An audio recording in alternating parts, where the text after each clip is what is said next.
Konnichiwa, bitches. It's your old pal Beatrice, Eglantine, Arthurson, here with another word of the day. The word of the day is Annatto. If you know what that means, please type it in the comments below and be the first person to define it before I give you the answer.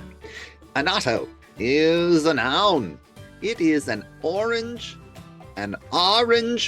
dye obtained from the pulp of a tropical fruit, used for coloring foods and fabric. I think I have heard of this, annatto.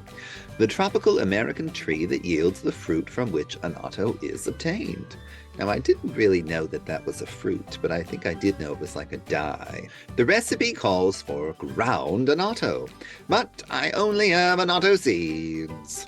You can use annatto as a natural option for a bright orange dye. Rosie, put the picture of the fruit or something. When I did that, my hair went away. Ooh, she's a ghost. Ooh.